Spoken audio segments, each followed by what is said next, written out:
avec lui. Eh là, je l'ai dit, enfin. C'est pour Jean-Pierre, ce petit moment avec lui, parce qu'il me dit que je dis souvent ça, et c'est vrai. On a toujours des mots béquilles, et voilà, et moi c'est ça, mais c'est pas grave. Voilà, je l'ai dit. Frédéric. Faut que ce soit des mots béquilles, pas prendre une béquille. Oui, si tu prends une béquille, ça fait mal. Frédéric, on va terminer cette émission avec une info, bien sûr. Simplement, on a eu une réponse d'Anthony Accard où il a encore pas vu le message. Est-ce qu'Anthony Accard a vu s'il y a eu une poule? Non, j'ai pas le message encore. Pas encore. Bon, bah c'est pas grave. On vous donnera lundi, c'est promis. On aura peut-être Goldman d'ailleurs. Je les en. En fait, on aura tous les lundis, gars. Frédéric. Il viendrait. Il veut venir. Tu l'appelles, il vient de toute façon. Il vient en minibus d'ailleurs. Pour le dernier match, on va le faire venir ici. J'aimerais tellement avoir Maurice Goldman et Albert Cartier ici. Le duo de choc. Bon, il y en aura un qui nous fera un cours pendant 40 minutes et l'autre qui nous On va peut-être les avoir quand on aura nos deux lignes. Oui, je crois que ça va être possible. On attend confirmation. On attend confirmation. Je vais demander à notre chat si c'est possible, comme ça on les aura les deux en ligne. En fait, ça voudrait donner un maintenu, un autre maintenu. Alors là, je t'explique pas. Frédéric, on t'écoute pour terminer l'émission avec une info et c'est une très bonne info. Oui, bah hier j'étais à une foire du côté de... Une voix. Une foire, oui. Ah, où j'ai trouvé Biblo et... Une petite foire du côté de Recologne. Magnifique, oui. Du côté de Marnay. Exactement, de Durgy. Donc, oui. Donc c'était dans le coin, donc c'était pour l'association Cassandra contre la leucémie. Oui. Donc on va vous dire ce que c'est à peu près. Donc c'est Cassandra Broutin qui est née le 18 novembre 2014. Donc à l'aube de sa vie, le 22 janvier 2015, les médecins de l'Institut d'hématologie et d'oncologie pédiatrique de Lyon lui ont diagnostiqué une leucémie lymphoblastique aiguë de type B. Alors, la leucémie du nourrisson représente 10 cas par an en France. Cette leucémie est beaucoup plus complexe que les leucémies d'enfants plus âgés ou d'adultes car elle possède une certaine immaturité. Alors Cassandra est alors hospitalisée en chambre stérile pour recevoir un traitement par chimiothérapie.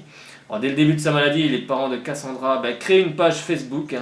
Donc, ça s'appelle facebook.com/le combat de Cassandra pour faire connaître le combat justement contre la leucémie et ainsi sensibiliser le plus grand nombre aux dons de vie, dons de sang, de plaquettes, de plasma, de moelle osseuse et de sang de cordon.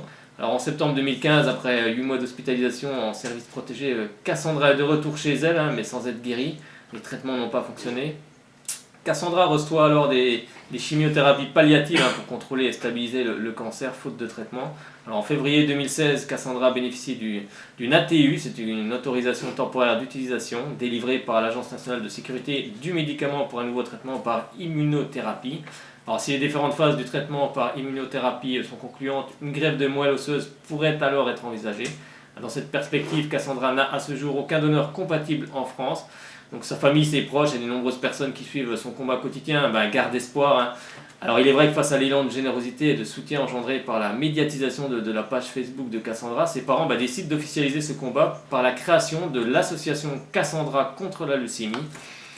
Donc l'association Cassandra contre la leucémie, qui s'appelle aussi ACCL, en abrégé, a été créée le 4 octobre 2015 par Xavier Broutin et Élodie Calvano. Ce sont les parents de Cassandra Broutin, la petite fille qui est atteinte d'une leucémie. Alors, l'association Cassandra est d'intérêt général, de loi de 1901, à but non lucratif. Elle a vocation à amplifier, développer et renforcer tous les combats pour la lutte contre la leucémie du nourrisson et des cancers pédiatriques. Alors bien sûr, il y a plusieurs membres dans ce bureau de l'association. Alors elle a pour objet de concourir à la lutte contre les cancers pédiatriques dont la leucémie en contribuant au financement de la recherche dans ces pathologies, et notamment celles touchant le nourrisson.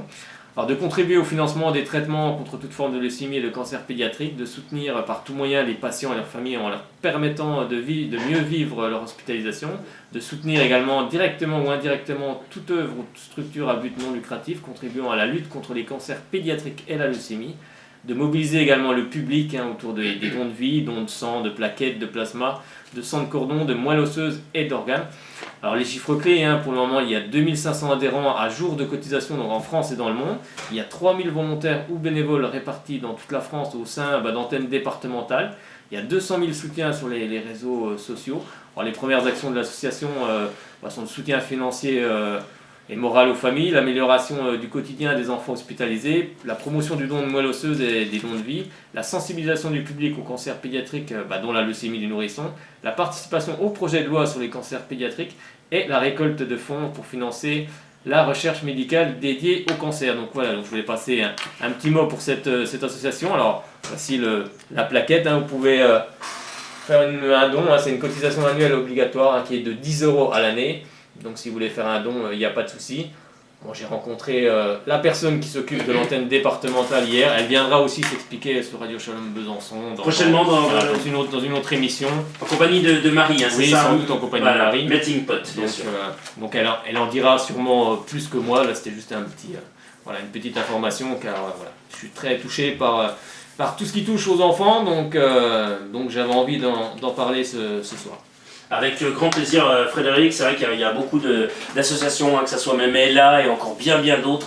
Oui, parce que là, il y en a d'autres, il y en a plein. Et c'est vrai que c'est important. Et on continue à en parler, bien entendu, sur Radio Shalom Besançon, notamment dans le sport. Ça fait partie également du sport. On termine simplement, Frédéric,